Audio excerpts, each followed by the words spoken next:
The order. All right.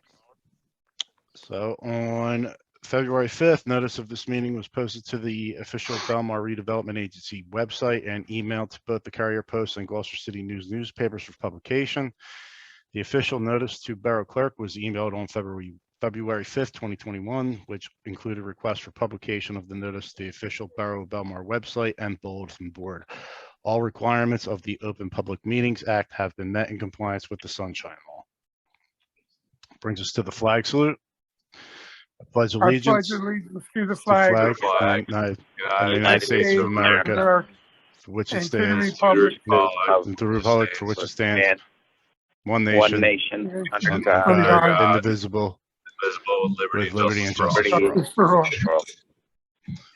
All right. Brings us to the roll call. Chairman Frank Philippek, Here, Vice Chair Steve Haggerty. As we said, he may have a family matter that he's attending to. Commissioner Ray Botter. here,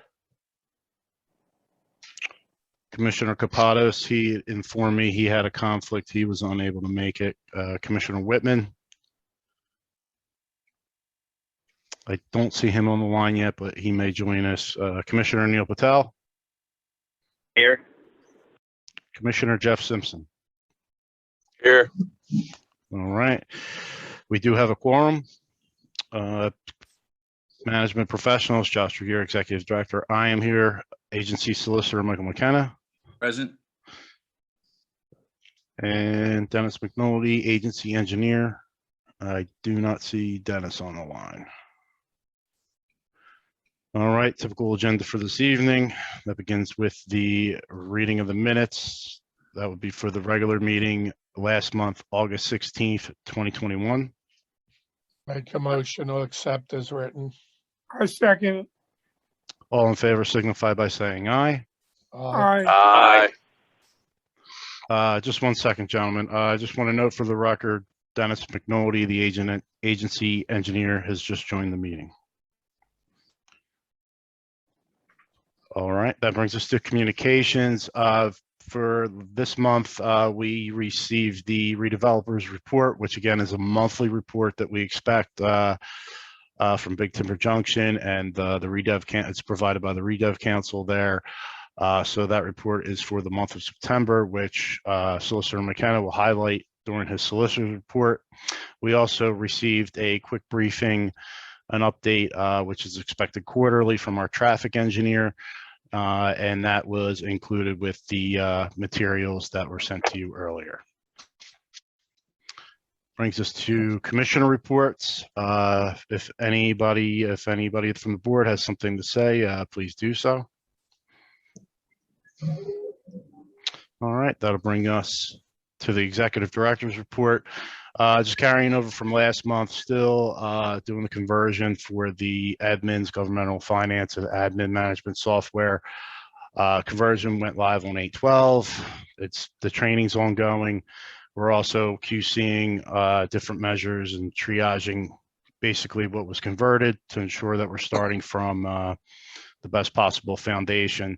In addition to that, I also want to automate and establish reporting processing protocols that'll, again, not to be redundant, but automate some of these things, and we can improve and enhance the reporting process for the financials to the board. With that ongoing, or simultaneously with that, we're trying to continue with the audit for 2019. Bowman, the agency auditor, is targeting a presentation for next month's meeting to the board. As far as the redevelopment project, there was a project planning meeting held on September 8th. The participants were myself, Mr. McKenna, Mr. Howard Long, and the redevelopment council, Nagalski. And again, Mr. McKenna will further brief you upon that. With that, if there's no questions, anybody have any questions before I turn it over to Mr. McKenna? Oh. Hearing none. Hearing none. Mike, floor is yours. Thanks. By way of background, and why we had that teleconference that Josh mentioned, we received the redevelopers report in August. It was fairly dense, a lot of topics, all moving forward, but a lot of questions were developed from that. So I generated a letter request engendered in part by Commissioner Bider, because he had some questions and I couldn't answer them because I had questions on the same topics in the report. I generated a letter dated August 16th, and here I need to pause briefly to apologize to Commissioner Bider and Simpson, because apparently we were using the wrong email addresses, and I'm happily going along thinking they got copies of it when in fact they didn't. So that I've already apologized to each of them on the privately, but I wanted to say it on the record. I know they both care a lot. This is hard work. You don't do this unless you want to and you're interested, and I dropped the ball on that. So I send out this letter on August 16th that everybody has now.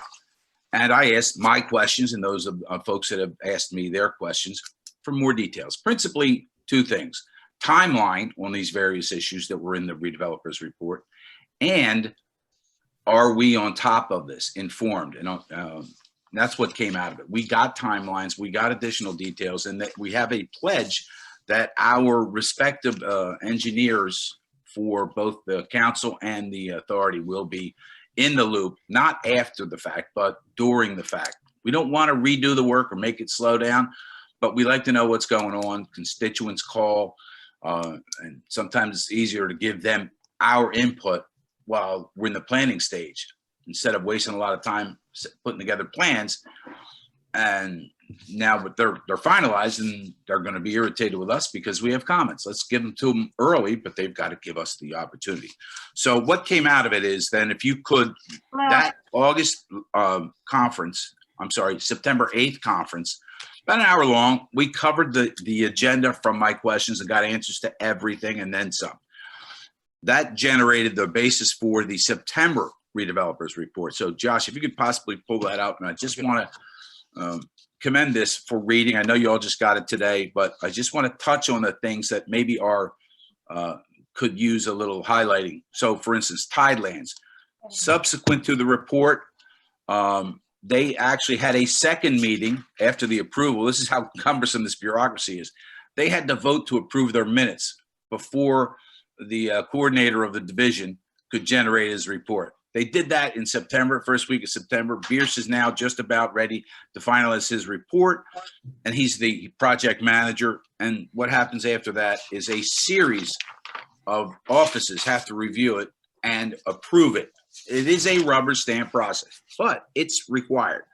That includes the DEP commissioner, the Secretary of State, the Attorney General, and others. And so that process can take as long as 3 months or as little as one.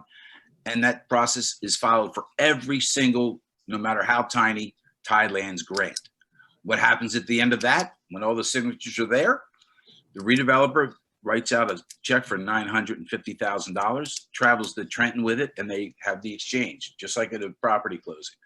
They get a grant, we have a grant from Tidelands, wiping out any possible Tidelands that are both identified by meets and bounds survey descriptions, and then a sweep grant, hidden pockets. All the property will be free of all claims for Tidelands. And then the biggest impediment to closing, clear title from Tidelands, has been resolved.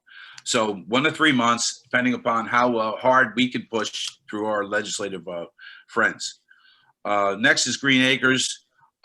Here, and I have to say this, certain of these topics are going to be, the tip of the spear will be council, which means Howard Long will have to carry the water, but I'm happy to help. I've been on this longer, but when it comes to Green Acres, our role will be our engineers in the loop, so we know what's going on.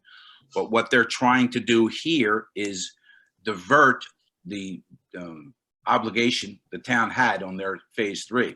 It's all Green Acres. So we have to divert that, pay for additional ground, and we have to get approval for that. In addition, while we're at it, the redeveloper has agreed to solve some other beefs the DEP had with us about Green Acres, and we're going to do that too. They're going to do it. Howard Long, as I said, will be the tip of the spear. Turn the page, NJDOT. We do have Mark Roth's report about progress, that we're still in good standing from funding and all of that. DOT needs nothing from us. So it's all good news. And again, here, they've agreed to keep Mr. Bach and Mr. McNulty in the loop on these things. So those are the three big issues we face, and the engineering summary just kind of in a staccato fashion lists all of the different things they're going to do engineering on. Just want to mention a couple, okay? All of them are our engineers, council and authority will be involved. The one I wanted to talk about there was the waterfront permit application. That's number one.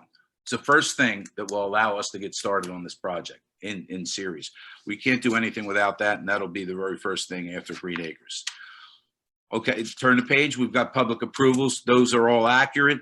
What's missing from the list, and they know, I know that we're going to do this, is there will be a planning board public hearing on the park planning.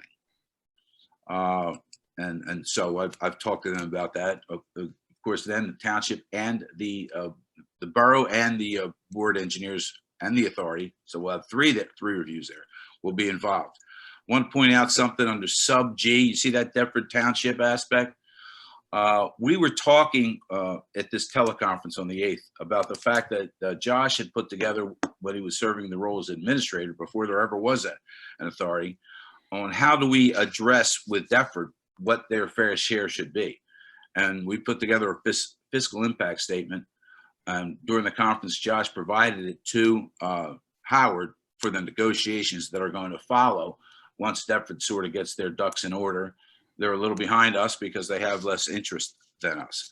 So Josh was lead on that. And I think both Josh and I may have to lend a little shoulder to the wheel with Deptford because, again, I've been involved. I attended the last meeting with Mayor Sauter. All right, so now we get to the money page, which is the timelines, and these are promises of action that we elicited from them and sought them in writing. They're hopeful of 30 days for the signatures. That's great. I gave you a span, and I think a span is good, but I like their promise. Green Acres, they'll have the hearing within 60 days, and they'll need to. We've already got a preliminary. They'll need to get their approvals in order and lined up. Josh is working with them to advance the environmental insurance policies. The borough owns part of this property, but has never had environmental insurance on it. Now the property will be environmentally insured. We've spent a lot of time drafting the amounts, the types, the exclusions, and all those estimates. We didn't buy it yet, of course, because they've got to pay for it, and they don't want to do that until we've got a Tidelands approval and a closing, but that's when they'll have to do it, which then, of course, after that is closing. It will be a straightforward real estate closing.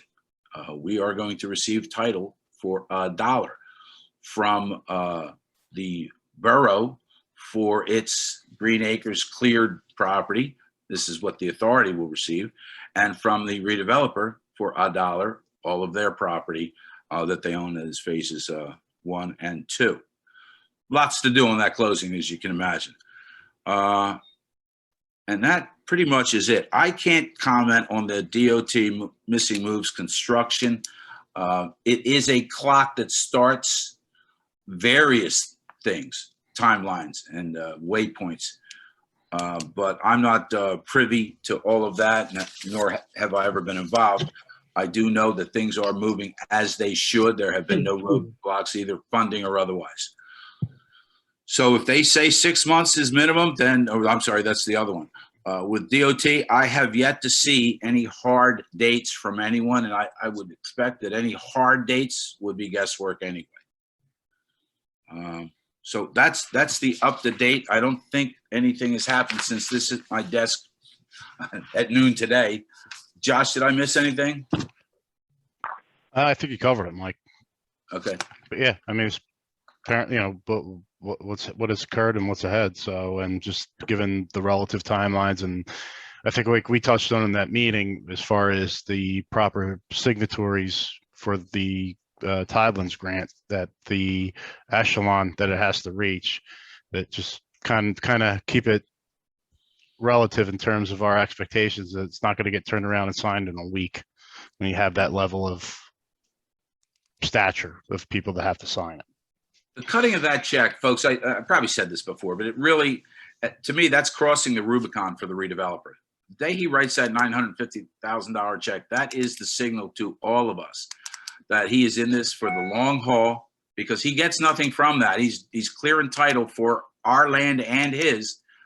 It's no longer a take a shot. Let's see if we can attract a buyer while we're fooling around with this. No, he's writing a check.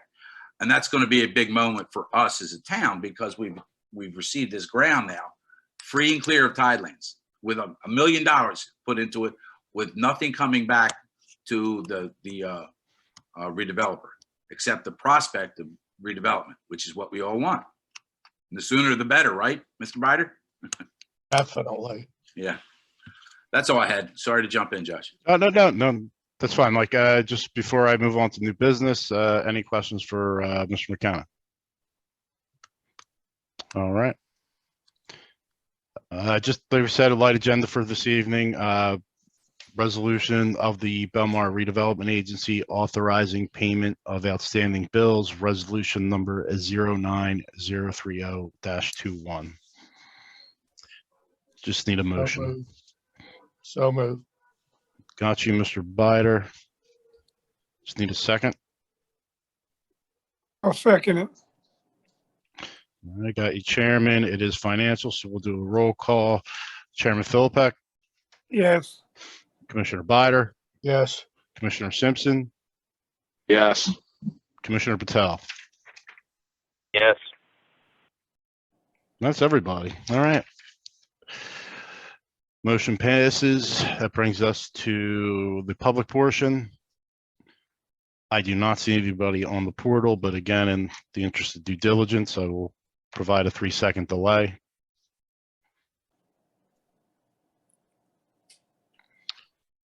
And that is it, gentlemen. Thank you. That brings us to an adjournment. Do I have a motion? I make a a motion. motion. I'll second it, and thanks everybody for coming. Just for the record, I have Mr. Patel on the first and Mr. Simpson on the second. All in favor? Aye. Aye. All right. Thank you, gentlemen. Next meeting is scheduled for Monday, October 18th at 5 p.m. And that's all she wrote. Thank you. Thank you.